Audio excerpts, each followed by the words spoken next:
सिंह के डीएनए में महिलाओं का सम्मान है, पवन सिंह के डीएनए में कलाकारों का सम्मान है, पवन सिंह के डीएनए में महिलाओं के सम्मान की भावना भरी हुई है। भाई साहब, पावर स्टार पवन सिंह की कंट्रोवर्सी किस चीज को लेकर के पता था? उनका जो पारिवारिक मामला था, जैसे तलाक को लेकर था, सपोर्ट को लेकर के था, या फिर उन्होंने कुछ गलत ही किया था? वास्तव में आखिर कंट्रोवर्सी क्रिएट क्यों हुआ था? मैं नहीं बताऊंगा। वो सिर्फ इसलिए हुआ था कि पावर स्टार पवन सिंह विधानसभा का चुनाव लड़ने के लिए जा रहे थे, और जब उन्होंने ये अनाउंसमेंट कर दिया कि वो विधानसभा का चुनाव नहीं लड़ेंगे, मामला ऑलरेडी शांत ही हो गया। पावर स्टार पवन सिंह जैसा हम्बल इंसान कोई हो ही नहीं सकता। उनके गांव में जाकर के जब सर्वे किया गया, एबीवीपी न्यूज वाले जब वहां पर जाते हैं और कई लोगों को, बूढ़ बुजुर्गों का भी जब वहां पर जाकर के वो बयान लेते हैं, तो पता चलता है कि पावर स्टार पवन सिंह कितने हम्बल इंसान है। बहुत अच्छा बतुए घर बहुत अच्छा बा गाने आइला त मिले सबे से मिले एकदम ई ना लोग के कि हां ई स्टार है का है बड़का है कोई के भैया लगे भैया गोरछू के प्रणाम करे है चाहे चो के प्रणाम करे है कोई के ई ना बुझा कि हां वो कहते थे कि अभी कंट्रोवर्सी हुई है जब वो उपेंद्र कुशवाहा के पैर छुए थे, तो भाई वो अपने बूढ़ बुजुर्गों का पैर वैसे भी छूते रहते हैं और यहाँ पर आते हैं तो ऐसा लगता है कि वो इतना बड़ा सुपरस्टार है। वो किसी के भी आते हैं, बस जैसे देखें उम्र में बड़े हैं, बस वो तुरंत झुक जाते हैं। एक इतना बेहतरीन इंसान है, और अगर वो किसी के आगे झुक रहा है तो उसकी आदत है, उसका ह्यूमन नेचर है सबके आगे झुकने का, पैर छूने का, आशीर्वाद लेने का। इस चीज को लोग मुद्दा बना देते हैं, और हालांकि ये मुद्दा होना ही नहीं चाहिए। ये तो संस्कार वाली बात है। जहाँ संस्कार वाली बात नहीं होगी, जहाँ संस्कार हनन होगी, जहाँ इज्जत हनन होने वाली बात आएगी, वहां पर आप वो मुद्दा बनाओ ना। लेकिन ये पहली बार हुआ कि किसी के पैर छूने पर भी मुद्दा बन रहा है। दूसरा चीज ये है कि पावर स्टार पवन सिंह के निजी मामले को लेकर के ये देखा जा रहा था कि इनका एक बयान था ज्योति सिंह का, जो कि ये बोल रहे थे कि हम पैसे के पीछे नहीं भाग रहे हैं, हम चाहे तो पावर स्टार पवन सिंह की जितनी भी संपत्ति है उसके आधे के हकदार हैं, लेकिन हमें पैसा नहीं चाहिए। अगर वो मुझे तलाक भी देते हैं तो मैं सीधा उनके आधे प्रॉपर्टी को मांग सकती हूँ कि मैं आपकी धर्म पत्नी हूँ और आधे के हकदार हूँ। इसी चीज को लेकर के पावर स्टार पवन सिंह के जो वकील है वो कह रहे थे कि ज्योति सिंह का मांग ये था कि वो 30 करोड़ रुपए मुझे दें एक सेटलमेंट के तौर पर। ज्योति सिंह ने कितना मेंटेनेंस मांगा है पवन सिंह? मैंने 30 करोड़ रुपया। 30 करोड़ या 3 करोड़? 30 करोड़। भाई साहब, 30 करोड़ रुपए एक साथ कभी 1 करोड़ देखे थे अपने घर में? इस तरीके से बात मैं इसलिए कर रहा हूं क्योंकि पावर स्टार पवन सिंह जब पिछली बार लोकसभा का चुनाव लड़े थे, उस बार ये चल और अचल संपत्ति दोनों मिला करके लगभग 16 करोड़ रुपए वहां पर मेंशन था। 11 करोड़ रुपए हमारे ख्याल से अचल संपत्ति था, चल संपत्ति लगभग जो था वो 5 करोड़ रुपए था। 16 करोड़ रुपए पावर स्टार पवन सिंह के खुद के नाम पर जो है वो 16 करोड़ की ही संपत्ति है।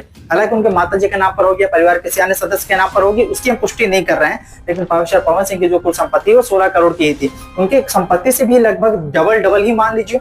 30 करोड़ रुपए उनकी मांग है, वो कह रही है कि हमें आधा चाहिए और उनको चाहिए डबल। और दूसरी चीज, ये पैसे की मांग सिर्फ इसलिए है क्योंकि तलाक ना हो, क्योंकि तलाक में इनको जबरदस्ती रखना है, इनको जबरदस्ती रहना है, क्योंकि इतना ज्यादा ऐशो आराम, इतनी ज्यादा जो मौज है, इतना ज्यादा लाइफ स्टाइल, इस तरीके का चीज कहीं नहीं मिल सकता। लेकिन इनको वो भी चीज चाहिए, पता नहीं कहाँ से क्या गड़बड़ी आती है, कहाँ से क्या नहीं आती है।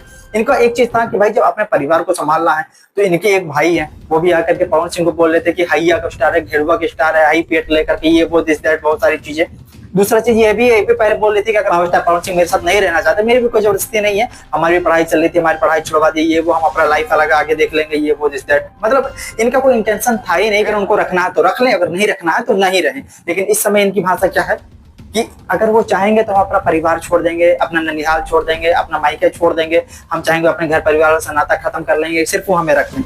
मतलब देख रहे हैं कैसे पलटना जानते हैं ये। पहली चीज इनकी एक दिन होती है पहले पारिवारिक मामला, पहला दिन होता है कि इनको घर बसाना है, उसी के अगले समय चल जाते हैं राजनीति करने के लिए। देखिए, यहाँ पे मैं चुनाव लड़ने के लिए या फिर टिकट के लिए नहीं आई थी। तो मतलब अगली रात इनको आ जाता है, फिर अपना रिश्ता याद आता है, फिर सुबह राजनीति में। मतलब एक टाइम अपने रिश्ते पर रहो, फिर एक टाइम राजनीति करो। मतलब देख रहे हैं कितना बैलेंस बना करके ये इंसान चल रहे हैं, और इसी चीज का फायदा वो लोग उठा लेते हैं। मतलब इनकी भाषा को जब आप सुनेंगे ना, लोग क्या करते हैं, कैसे जजमेंट करते हैं कि भाई कौन सही कौन गलत है। जब कोई मीडिया में आकर के जब कोई बात बोलता है तो इतना हम्बल वाली बात बोलता है, अपने रिश्ते बचाने वाली बात बोलेगा, तो लोग उसी के जो होंगे वो आदी हो जाएंगे कि भाई इन्होंने सही बात बोली है, क्यों अपने रिश्ते को बचाने की बात कर रहे हैं। विधायिका बनने का इनका एम था, ये साल भर से मेहनत कर रही थी, लेकिन ये कह रही है अगर पवन सिंह अपनी पत्नी के रूप में स्वीकार कर लेंगे तो हम विधायिका नहीं बनेंगे। बन तो वैसे भी नहीं पाएंगे, लेकिन हम नहीं बनेंगे। तो मतलब आप समझ लीजिए कि ये जो रिश्ते के लिए सब सारी चीजें छोड़ने को तैयार है, मतलब ये दिल से चाहती हैं। तो पावर स्टार पवन सिंह का जो इल्जाम है वो अलग है, इनका इल्जाम है जो अलग है। तो इन सब सारी चीजों को लेकर के पहले कितना ज्यादा लोग मीडिया में जो चीजें पचड़ा हो रही थी, तो सब सारी चीजें लोगों ने देखी। लेकिन पावर स्टार पवन सिंह ने जब ये बोला कि हम जो बीजेपी ज्वाइन किए थे चुनाव के लिए नहीं किए थे, हम सिर्फ बीजेपी के एक सच्चे सिपाही हैं और हम चुनाव लड़ना नहीं चाहते, ना हम लड़ने वाले हैं, यही चीज को लेकर के मामला शांत हो गया कि अब पावर स्टार पवन सिंह भले ही अपने फील्ड के राजा हैं, लेकिन यहाँ पर आकर के जिस जगह पर वो जा रहे हैं ना, वो नीचे ही गिर रहे हैं। उनका बेहतर आप देखें, कभी शाहरुख खान नहीं लड़ सकते चुनाव, सलमान खान नहीं लड़ सकते चुनाव, तो ये लोग चुनाव क्यों नहीं लड़ते यार? जो लोग चुनाव लड़े भी, अगर मान लीजिए कि सनी देओल चुनाव लड़े हैं, हेमा मालिनी या जो भी रहे होंगे जो चुनाव लड़े होंगे, उन चुनाव में लड़ने वाले के लिए जो टिकट है वो पार्टी खुद ले जाकर उनके घर पर ले जाके हाथ में देती है। वो अरुण गोविल जैसे चुनाव लड़े तो उसको जो बीजेपी खुद पार्टी दी, तो अरुण गोविल जैसे चुनाव लड़े तो बीजेपी जाकर के खुद उनके घर पर टिकट देकर के आई। तो ये लोग उनको हायर करते हैं, लेकिन पावर स्टार पवन सिंह मशक्कत कर रहे हैं 15 साल से, तब जाकर के उनको टिकट अभी तक भी नहीं मिला।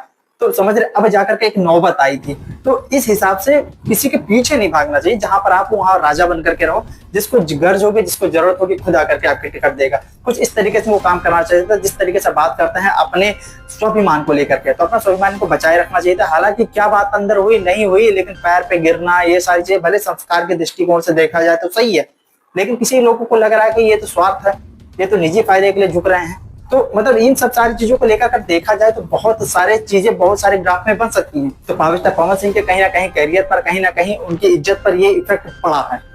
बाकी उनका बहुत सारा कंट्रोवर्सी, बाबा खान के साथ कंट्रोवर्सी हुआ, वो तो चलिए ठीक है, एक जज का होता चल जाता है, लेकिन अभी अंजलि राघव के साथ जो कंट्रोवर्सी हुआ था उसका भी इनको हानि भुगतना पड़ता। अभी उनके खुद की पत्नी के साथ हुआ, वो भी हानि इनको भुगतना पड़ता। तो ये अगर चुनाव लड़ते भी तो इनका बहुत जोरदार तरीके से विरोध होता। अभी ये सब जो हुआ, ये सब पता भी नहीं चलता, ये सब तो उससे आगे इतना भी छोटा पड़ जाता। तो ये सारी चीजों को लेकर उन्होंने अब जाकर समझदारी दिखाई है, और कंट्रोवर्सी से दूर रहना उनकी बस की तो है नहीं भाई, उनके पीछे कंट्रोवर्सी हमेशा पड़ी रहती है, उनका कंधा कलंकित है। वो सही रहे गलत रहे, हर पार्ट पर वो गलत नहीं होते, हर पार्ट पर वो सही नहीं होते, लेकिन कुछ गलती हमसे हो जाती है और कुछ गलत लोग अपना हिसाब से बना ले जाते हैं उन चीजों को, क्योंकि वो एक ट्रेंडिंग स्टार है, एक टीआरपी किंग है। तो उनकी बात करना या किससे रिलेटेड नहीं भी करता, उनसे सवाल कर लेना। 24 घंटे में ट्वीट आता है कि वो चुनाव नहीं लड़ेंगे। ये उनका निर्णय है, भाजपा का निर्णय है, मैं कुछ नहीं कह सकता हूँ, हमारा उससे कोई लेना देना नहीं है। पवन सिंह जी भी हमारे मित्र हैं। ज्योति सिंह से प्रशांत किशोर से जब बात की तो हर बार प्रशांत किशोर के मुंह में जाकर पवन सिंह की सवाल कर लेना, जबकि पवन सिंह से उनका कोई रिलेट नहीं करता। तो सिर्फ टीआरपी के लिए लोग बात करते हैं, तो इसीलिए उनके मुद्दे को बनाया जाता है। हालांकि पवन सिंह हर जगह गलत नहीं होते हैं, कुछ चीजें वहां बना दी जाती है, कुछ जगह उनको बना दिया जाता है गलत। बाकी आपको क्या लगता है, पवन सिंह वास्तव में गलत है, या फिर ऐसा क्या हुआ जो कि विधानसभा का चुनाव लड़ने से वो इनकार कर दिया तो मामला ही शांत हो गया? मतलब वो क्या चाहते थे, वो सिर्फ सत्ता के लोभी है, या फिर सच में उनके साथ उनके पार्ट पर गलत हुई है? कमेंट बॉक्स में बता कीजिएगा। जय हिंद।